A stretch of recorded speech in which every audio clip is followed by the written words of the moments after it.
Bonjour, je continue mes lectures littéraires et transversales. Aujourd'hui, je vais vous parler d'un livre qui s'appelle Les femmes qui écrivent vivent dangereusement.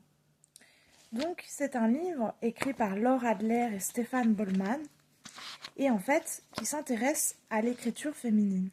Il faut savoir que depuis le Moyen Âge, il y avait beaucoup de femmes qui écrivaient des livres, mais que ces livres n'ont pas pu être ont été découverts bien plus tardivement, parce qu'à l'époque, la femme était cantonnée au rôle de mère et au rôle de femme au foyer.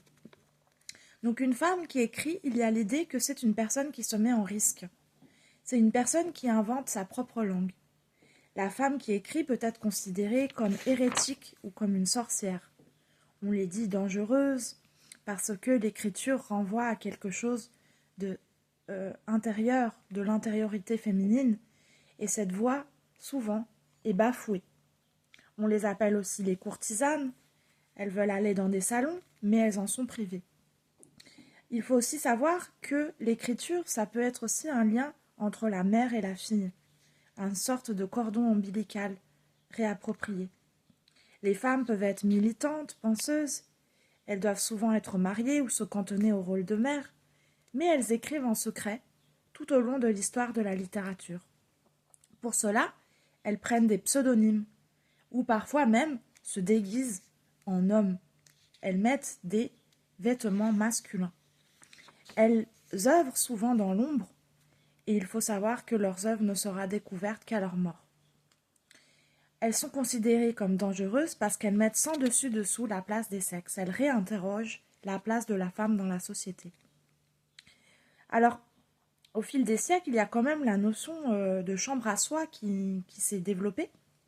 La chambre à soi, ça veut dire c'est la femme qui, dans son espace intérieur, va avoir un espace dédié à l'écriture. Et ça, c'est Virginia Woolf qui va le mettre en avant avec ses livres connus. Elle pouvait aussi gagner de l'argent, pas beaucoup. Et pour Virginia Woolf, c'est la notion d'intégrité qui est fondamentale. Si l'écrivaine fait preuve d'intégrité dans ce qu'elle dit et dans ce qu'elle raconte, eh bien, son œuvre est légitime. Alors, des noms d'écrivaines, il y en a des milliers. Hildegarde de Bingen, Christine de Pisan, Madeleine de Scudéry, Marie Wollstonecraft, Madame de Staël, Raël van Gagen, Bettina van Arnim, George Sand, Jane Austen, les sœurs Brontë, Božena Němcová, Harriet Stowe, Johanna Spear, Beatrice Potter, Selma Lagerlöf, Astrid Lindgren, Colette, Miles Franklin, Virginia Woolf, Karel Blixen, Else Schiller, Milena Jesenska, Anna Akhmatova, Agatha Christie, Erika Mann, Ingeborg Bachmann. Toutes ces femmes vont être redécouvertes au fil des siècles et en fait leur littérature va être explorée, notamment dans ce qu'on appelle la littérature de genre à l'université.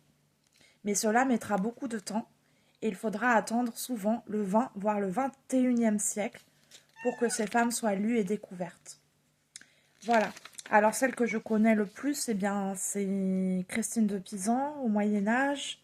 Je connais un peu George Sand, qui a pris un nom d'homme pour écrire, Beatrix Potter, Virginia Woolf, Agatha Christie, Anna Akhmatova, qui est une grande écrivaine russe, qui a écrit à son époque, etc. Bien sûr, au XXIe siècle, il y a beaucoup de femmes qui écrivent, mais c'est encore une émancipation qui est lente et progressive. Voilà. Donc ce livre nous rappelle que écrire peut être un droit fondamental pour ces femmes, un besoin, une urgence, une reconquête de leur liberté entravée, et que ce qu'elles disent peut faire avancer la société, peut apporter des choses intéressantes au monde. Voilà, je vous souhaite une bonne lecture et à bientôt. Au revoir.